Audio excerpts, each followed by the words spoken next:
Hello students, welcome to the Angaar batch. आज की video हम सीखने वाले हैं डायनेमिक मेमोरी एलोकेशन के बारे में। ठीक है, जल्दी से रेडी हो जाओ सारे। ठीक है, क्योंकि ये टॉपिक जो है ना बहुत ही ज़्यादा इंपॉर्टेंट है। ठीक है, क्योंकि कॉन्सेप्चुअल है बहुत ज़्यादा। डायनेमिक मेमोरी एलोकेशन ये समझ लो, पॉइंटर समझ लो, तो फिर तुम डीएसए सीखना मतलब शुरू कर दोगे एक तरीके से, ऐसा कह सकता हूँ मैं। क्योंकि इन दो टॉपिक्स के बिना, किन के बिना? डायनेमिक मेमोरी एलोकेशन, ठीक है, इसके बिना, पॉइंटर्स के बिना, और तुम्हारा कहूँ मैं स्ट्रक्ट। ठीक है, ये कुछ चीज़ें हैं जो तुम्हें आनी चाहिए अगर तुम्हें बेसिकली स्टार्ट करना है डीएसए सी में। ठीक है, डीएसए सीखना सी करना है अगर सी में, ठीक हो तो फिर यार तीन ये टॉपिक तो आने ही चाहिए। ठीक है, तो हम डीएमए यानी कि डायनेमिक मेमोरी एलोकेशन को बना दी है, पॉइंटर्स हमने कवर कर लिया है, स्ट्रक्चर को हम थोड़ी देर में कवर कर लेंगे, कोई दिक्कत नहीं है। चलो अब मैं पहले बता देता हूँ कि एक्चुअली डायनेमिक मेमोरी एलोकेशन का मतलब है क्या। टॉपिक आज का स्टार्ट कर देते हैं। ठीक है, डायनेमिक मेमोरी एलोकेशन का मतलब क्या है? डायनेमिक मेमोरी एलोकेशन का मतलब है भाई डायनामिकली मेमोरी एलोकेट करना। भैया तुमने ये बोला डायनामिकली मेमोरी एलोकेट करना, भैया डायनामिकली का मतलब, चलो पहले तो मेरी बात सुनो, पहले जान लो स्टैटिक का मतलब क्या है। स्टैटिक का मतलब, ठीक है, स्टैटिकली एलोकेटिंग मेमोरी, इसका मतलब क्या है पहले इसका मतलब जानते हैं। स्टैटिकली एलोकेटिंग का मतलब है भाई, मैंने लिख दिया simply int A equals to 6। ठीक है, इंट ए इक्वल्स टू 6। अच्छा भैया इसे स्टैटिक क्यों कहा है? इसे स्टैटिक इसलिए कहा, देखो मान लो कि मैं यहाँ पे एक बार मेरे को सिंपली कुछ ऐसा काम करना था कि इंट ए इक्वल 6 प्रिंट एफ कर दो परसेंटेज डी कॉमा ए। ठीक है, उसके बाद तुम ध्यान से देखो, जब मैंने ये प्रिंट करा लूँगा ना, ये हेलो वर्ड हटा देते हैं यहाँ से जल्दी से, ये मैंने हटा दिया। अब तुम देखोगे 6 जो था वो प्रिंट हो गया, कोई दिक्कत नहीं है। पर मेरी रैम के अंदर ना अभी भी 6 पड़ा हुआ है। ठीक है, क्यों? क्योंकि मैंने एक बार एलोकेट कर दिया, मैंने प्रिंट करा दिया। अब मेरे प्रोग्राम में मेरे को आगे जरूरत नहीं पड़ रही है। और अच्छा एग्जांपल देता हूँ, मान लो कि मेरे को नंबर्स को स्वैप करना है। इंट ए इक्वल्स टू 6 लिया मैंने, ठीक है, इंट ए इक्वल्स टू 6 लिया मैंने, int B is equals to 7 लिया मैंने। ठीक है, उसके बाद मेरे को इनको स्वैप करना, तो सिंपली मैं क्या कोड पता है, int temp is equals to a कर दो, a is equals to b कर दो, और फिर b is equals to temp कर दो। तो ये हमारा कोड होता है तुम्हारा स्वैपिंग करने के लिए। ठीक है, पर तुम ध्यान से देखो तो यहाँ पे मैंने जो टेम्प वेरिएबल लिया है, ये कैसा लिया है? फालतू लिया है। ठीक है, टेम्प हमने कैसे लिया है? फालतू लिया है। क्यों भैया फालतू क्यों है? क्योंकि यार मैंने इसको ना एक खाली ग्लास की तरह इस्तेमाल किया है। मतलब जिनने हमारे संग क्लासेस ली उनको पता होगा, स्वैपिंग करते हैं हम। जो टेम्प है ना, एक टेम्परेरी वेरिएबल है। मैं ए की वैल्यू टेम्प में डाल रहा हूँ, फिर बी की वैल्यू ए में डाल रहा हूँ, और फिर बी की वैल्यू टेम्प की वैल्यू बी में डाल रहा हूँ। अब मेरा टेम्प जो है वो फालतू पड़ा हुआ है। ठीक है, उसने अपना काम कर दिया, फालतू पड़ा हुआ है। तो फालतू पड़ा हुआ है तो क्या कर रहा है? ये फालतू पड़ा तो क्या कर रहा है? स्पेस घेर रहा है, स्पेस घेर रहा है। और अगर स्पेस घेर रहा है ना भाई, तो फिर ये कुछ ना कुछ तो गड़बड़ है। क्यों? क्योंकि यार छोटे छोटे प्रोग्राम्स में तो चलो मान लिया कि इसने सिर्फ इंटीजर है तो 4 बाइट्स का स्पेस घेरा, 4 बाइट्स ज़्यादा नहीं है। ठीक है, 4 बाइट्स ज़्यादा नहीं है। पर बड़े बड़े प्रोग्राम जो होते हैं ना, वहाँ पे ऐसे छोटे छोटे वेरिएबल्स क्या करते हैं ना, कि बहुत बड़ा बड़ा डेटा होता है, तो वहाँ पे हो सकता है कि कुछ एमबीज का या फिर कुछ जीबीज तक का स्पेस जो है वो फालतू एलोकेट हो जाए। तो वो हम रिस्क नहीं कर सकते, क्योंकि रैम जो होता है ना, स्पेस जो होता है बहुत ज़्यादा important, space is very important property. ठीक है, स्पेस बहुत इंपॉर्टेंट प्रॉपर्टी होती है, तो हम ये रिस्क नहीं कर सकते। तो उसका सॉल्यूशन क्या है? उसका सॉल्यूशन है dynamic memory location. Dynamic allocation मतलब, डायनेमिक मतलब कि यार, डायनेमिक का मतलब क्या है? डायनेमिक मतलब ये है कि यार जब रन टाइम है, पहली बात तो कब? जब रन टाइम है, मतलब जब कोड चलेगा उसी वक्त एलोकेशन होगा। तुम यहाँ पे देखो, यहाँ पे क्या हो रहा है, हमने लिख रहा है ना कोड, उसी वक्त पे हम इन ए के अंदर 6 डाल रहे हैं, बी के अंदर 7 डाल रहे हैं, उसी के वक्त हो रहा है। पर यहाँ पे जब मैं बोलूँ डायनेमिकली एलोकेशन, तो मतलब है कि रन टाइम पे होगा, पहली बात तो। ठीक है, दूसरी बात क्या है कि स्पेस कैन बी फ्रीड, मतलब इस केस को हम फ्री कर सकते हैं डायनेमिक मेमोरी लोकेशन के अंदर। ठीक है भैया, ऐसा कैसे हो सकता है? आओ दिखाते हैं, जल्दी से देखो। यहाँ पे मैं इतना पार्ट क्लियर कर देता हूँ पहले तो। ठीक है, स्टैटिक समझ गया क्या होता है? स्टैटिक का मतलब है कि हम उसको एक बार फिक्स कर दिए, अब उसका हम साइज बढ़ा नहीं सकते, घटा नहीं सकते, रिमूव नहीं कर सकते, रैम के अंदर वो पड़ा रहेगा। ठीक है, तो ऐसे केस में वो क्या करना पड़ेगा? डायनेमिकली एलोकेट करना पड़ेगा। अब डायनेमिकली एलोकेट करने के मेरे पास एक फंक्शन है, मेमोरी एलोकेट, या फिर शॉर्ट फॉर्म में बोलूँ तो मैलॉक। ठीक है, मैलॉक के इन पैरेंथेसिस के अंदर मेरे को सिंपली बताना पड़ेगा कि कितने बाइट्स मेरे को एलोकेट कराने वाली रैम के अंदर। मालूम मैंने 4 बाइट्स एलोकेट करा दिए। ठीक है, इन 4 बाइट्स को एलोकेट कराने का मतलब क्या है कि मेरी रैम के अंदर ना कहीं पे ये 4 बाइट्स जो होंगे वो बेसिकली एलोकेट हो जाएंगे। ठीक है, जैसे मैं यहाँ पे क्लियर कर देता हूँ सब कुछ। ठीक है, देखो मेरी रैम के अंदर यहाँ पे 4 बाइट्स जो होंगे वो एलोकेट हो जाएंगे किसी भी अननोन लोकेशन पे। मान लेते हैं इस लोकेशन में मेरे 4 बाइट्स स्टोर हो गए। ठीक है, अब देखो मेरे मान लेते हैं कि किसी लोकेशन पे 4 बाइट्स एलोकेट हो गए। अब ये फंक्शन का मैंने चलो इस्तेमाल तो कर लिया, अब मेरे को ये बताओ कि मेरे को पता कैसे पड़ेगा कि वो एलोकेट हुए कहाँ पर है, क्योंकि मेरे को उसके अंदर कुछ डालना है ना। तो डालने के लिए मेरे को यार पता होना चाहिए कि कहाँ पे पॉइंट, कहाँ पे वो एक्चुअली स्टोर हुए हैं। तो ये मैलोक फंक्शन क्या करता है, ये तो एक पॉइंटर रिटर्न करता है, पॉइंटर रिटर्न करता है, ठीक है। अब पॉइंटर रिटर्न करता है तो हमें उस पॉइंटर को रिसीव कर लेना चाहिए, ठीक है। तो एक काम करते हैं कि इंटीजर पॉइंटर बना देता हूँ मैं, इंटीजर पॉइंटर, वो बेसिकली मैलॉक से जो पॉइंटर रिसीव हो रहा है, क्योंकि ये भी एक तरीके से एक पॉइंटर ही रिसीव कर रहा है।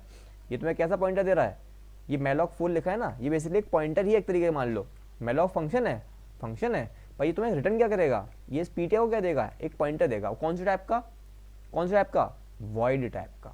भैया वॉइड टाइप का पॉइंटर क्या होता है, वॉइड टाइप का पॉइंटर देगा ही तुम्हें। वॉइड पॉइंटर कौन सा होता है, वॉइड पॉइंटर वो होते हैं, void pointer can be used for pointing to any data type, मतलब ये किसी भी डेटा टाइप की तरफ पॉइंट करने के लिए हम वॉइड पॉइंटर यूज़ कर सकते हैं, ठीक है। ओके, तो एक काम करते हैं, मैं इसको अगर इंटीजर पॉइंटर में कन्वर्ट करना चाहूँ तो मैं आराम से कर सकता हूँ, कोई दिक्कत नहीं है। वॉइड पॉइंटर जो आया मैंने उसको इंटीजर पॉइंटर में कन्वर्ट कर दूँ, और अब मेरा पीटीआर जो है वो बेसिकली किसकी तरफ पॉइंट कर रहा है, किसकी तरफ पॉइंट कर रहा है, इस मेमोरी लोकेशन की तरफ पॉइंट कर रहा है। मतलब माने यहाँ पे जो 4 बाइट से बनाए हैं ना, रेड कलर के लोकेट करें हैं, इसको इसकी तरफ पॉइंट करेगा मेरा पीटीआर। मतलब यहाँ पे मैं पीटीआर बना लूँ अपने 4 बाइट्स का, लो पीटीआर बना लिया मैंने 4 बाइट्स का। अब ये पीटीआर जो है बेसिकली इस इस एलोकेटेड मेमोरी की तरफ पॉइंट कर रहा होगा, ठीक है। ये उसका पॉइंट कर रहा होगा उसकी तरफ ऐसे, ठीक है। यानी इस मेमोरी का एड्रेस जो होगा वो पीटीआर में होगा। ओके, समझ गए, पीटीआर का जो एड्रेस होगा वो, सॉरी, इस मेमोरी का एड्रेस किसमें होगा, पीटीआर में होगा, लाइट ग्रीन वाला जो है, ठीक है। ओके, कौन सा पॉइंटर रिटर्न करता है मैलॉक, वॉइड पॉइंटर, याद रखना क्वेश्चन पूछ सकते हैं, ठीक है। अब आगे आ जाते हैं, ठीक है। मैंने मान लो पीटीआर के अंदर मैंने कुछ दे दिया वैल्यू, ठीक है। 6, अब स्वैपिंग ही करते हैं, जल्दी स्वैपिंग करते हैं जल्दी से।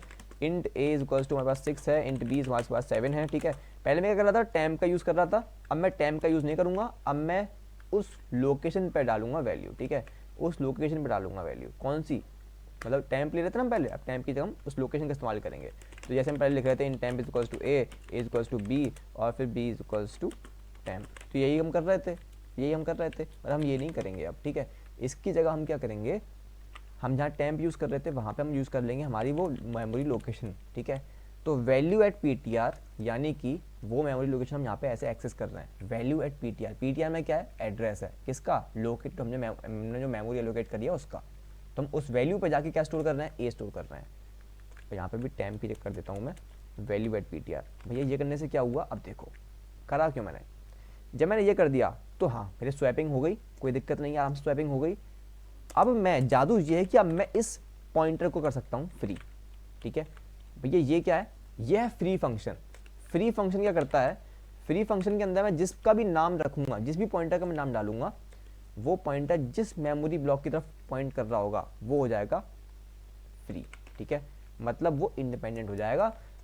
यानी सिंपल भाषा में बोलूँ तो ये जो रेड रेड कर रखा मैंने, ये अब सिर्फ यहाँ पे ग्रीन वाला रहेगा, यानी कि पॉइंट तो कर रहा है अभी भी, पॉइंट तो अभी भी कर रहा है, जल्दी बना देता हूँ। ये मेरा पॉइंट कर रहा है अभी, पॉइंटर जो है, पॉइंटर अभी भी है, ये पॉइंट भी कर रहा है उस लोकेशन की तरफ, ठीक है। परंतु यहाँ पे जो रेड वाला था वो अब डी एलोकेट हो चुका है, मतलब है कि अब वो मेमोरी डिलीट हो चुकी है, ठीक है। ओके, समझ गए, बहुत बढ़िया। ओके, तो यहाँ पे तुम ध्यान से देखो, अब वो फ्री हो चुकी है, तो यानी कि अब वो मेरी मेमोरी पे कोई बर्डन नहीं है, 4 बाइट जो थे वो फ्री हो चुके हैं, ठीक है। तो इसको हम कहते हैं फ्री फंक्शन, ठीक है। ये था हमारा मैलॉक फंक्शन मेमोरी एलोकेट करने के लिए, ठीक है। तो अगर भाई एक बात बताओ, अगर यही सेम चीज़ मैं एरे के संग भी कर पाऊँ तो, मतलब लो बताता हूँ, देखो मान लो कि मेरे को यही सेम चीज़ एरे के संग करनी है, पर एरे के संग क्या सीन है कि एरे के संग मेरे को करना होता है कि एक ब्लॉक से काम नहीं बनता मेरा, ठीक है। मैलॉक क्या करता है तुम्हारा, मैलॉक करता है एक memory block, one memory block, सिर्फ एक मेमोरी ब्लॉक एलोकेट करेगा, वो कितने भी बाइट्स का हो सकता है, ठीक है। जल्दी से पॉज कर दूं इसे। परंतु हम चाहते हैं एरे एलोकेट करना है, एरे एलोकेट करना है डायनामिकली वो भी। तो अगर डायनामिकली एरे एलोकेट करना है, अगर मेरे को एरे एलोकेट करना है, तो अगर मैं ये करना चाहता हूँ तो इसका एक सिंपल सा तरीका है। वो तरीका क्या है, कैलॉक। कैलॉक क्या करेगा, स्कैलॉप फंक्शन के अंदर मेरे को दो चीज़ें देनी पड़ेंगी। सबसे पहले देना पड़ेगा कि मेरे को इतना साइज़ रखना है, मान लेते हैं कि 3 साइज़ रखना है मेरे को, या फिर फिलहाल के लिए 2 साइज़ रख लेते हैं, ठीक है, बहुत छोटा एरे ले लिया हमने। और फिर दूसरा, एक ब्लॉक का कितना साइज़ होगा, मान लेते हैं कि 4 होगा, ठीक है, 5 रखता हूँ, 6 रख सकता हूँ, जो मैंने करे वो रख सकता हूँ। बिल्कुल मैलॉक की तरह ही ये भी एक वॉइड पॉइंटर देगा, तो मैं उसको एक इंटीजर पॉइंटर में कन्वर्ट कर लूँगा, ठीक है, और उसको यूज़ करूँगा मेरे इंट स्टार पीटीआर पॉइंटर की तरफ भेज दूंगा मैं। तो पीटीआर मेरा क्या है, पीटीआर मेरा वो एड्रेस होल्ड कर रहा है जहाँ पे मेरा कंटिन्यूअस जो मेमोरी एलोकेट हुई है। देखो दिखाता हूँ, देखो ये मेरी रैम है, ठीक है, तो यहाँ पहले ग्रीन वाला क्लियर कर देते हैं, ठीक है, रेड वाला एलोकेशन दिखाते हैं। रेड की मदद से कंटिन्यूअस मेमोरी एलोकेशन हुई है, कहाँ पे हुई है भैया, देखो ये 4 मैंने लिए, ठीक है, और फिर इसके ठीक बाद और 4 लिए, ये 4 लिए, ये 4 लिए, तो यहाँ पे एलोकेशन हो गया, यहाँ पे एलोकेशन हो गया, 1 by 1 हो गया। ओके, अब आखिरी जो मेरा पीटीआर जो है, पीटीआर मैंने यहाँ पे लिया, पीटीआर मैंने लिया भैया, ये 4-4 की क्यों, मैंने बोला 2 ब्लॉक्स एलोकेट करने हैं, वो भी 4-4 बाइट्स के, ठीक है, कॉन्टिन्यूअस फैशन में हुआ है, एक यहाँ एलोकेट हुआ, एक यहाँ एलोकेट हुआ। भैया एरे भी तो बना सकते थे, पर रुको, तो ये हम फ्री कर सकते हैं जब हमें ज़रूरत नहीं होगी। तो अब सुनो, इस पहले वाले मेमोरी ब्लॉक का एड्रेस होल्ड करेगा मेरा पीटीआर, ठीक है, पहले वाले का। अब देखो मैं इसके अंदर वैल्यूज़ कैसे डाल सकता हूँ, मैं सिंपली लिखूंगा value at PTR is equals to 6। मैंने क्या किया, इस पहले वाले ब्लॉक के अंदर, इस पहले वाले मेमोरी ब्लॉक के अंदर 6 वैल्यू भेज दी, ठीक है। अब मैं अगर नेक्स्ट ब्लॉक में जाना चाहता हूँ तो मैं लिखूंगा वैल्यू एट पीटीआर प्लस 1, ठीक है, तो हम नेक्स्ट ब्लॉक की तरफ पॉइंट कर रहे हैं। वहाँ पे अगर मैं भेजना चाहूँ 7 वैल्यू, ठीक है, मैंने वैल्यू 7 भेज दी, ठीक है, बहुत सिंपल। अब अगर मैं चाहूँ सम निकालना, ठीक है, देखो सम इज इक्वल्स टू 0। अच्छा मैं यहाँ पे ना, जैसे मैं 2 ब्लॉक्स ले रहा हूँ, ऐसे मैं 3 ब्लॉक्स भी ले सकता हूँ, ठीक है, 3 ब्लॉक ले लेते हैं। और फिर देखो for int I equals to 0, I equals to 0, I lesser than 3, I plus plus. जब मैं ये कर रहा हूँ भैया, क्यों कर रहा हूँ बताता हूँ। मैं यहाँ पे सिंपली एक सम ऑफ एरे का प्रोग्राम बना रहा हूँ। सम ऑफ एरे का प्रोग्राम क्यों बना रहा हूँ अभी समझ में आ जाएगा। वैल्यू एट पीटीआर प्लस आई, आई क्या है, आई कभी 0 होगा, कभी 1 होगा, कभी 2 होगा।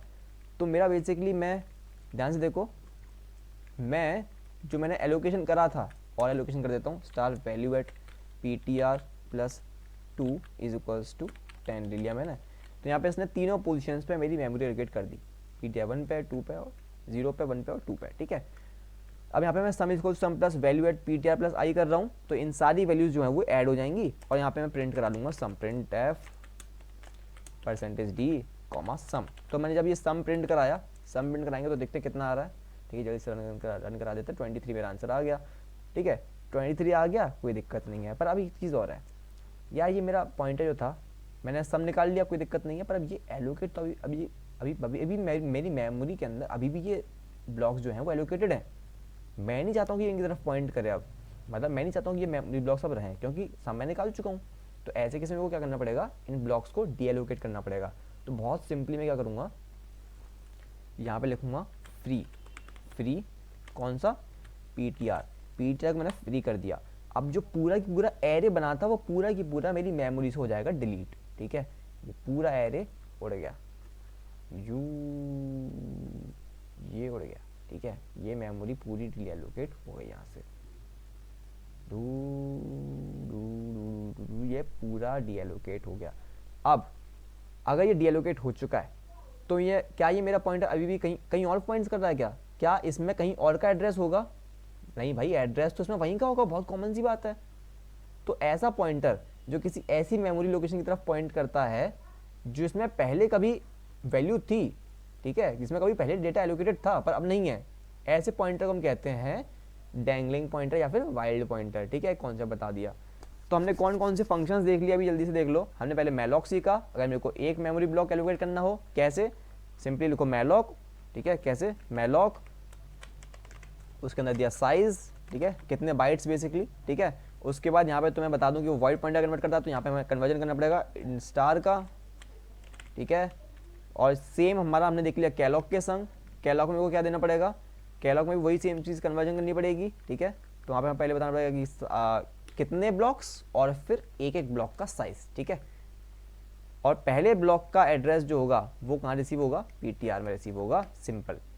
कौन सा पॉइंटर ये दोनों मैलॉक और कैलॉक भेजते हैं, वॉइड पॉइंटर। वॉइड पॉइंटर क्या होता है, किसी की तरफ भी पॉइंट कर सकता है, ठीक है, इंट की तरफ कर सकता है, कैर की तरफ कर सकता है, ठीक है, ओके।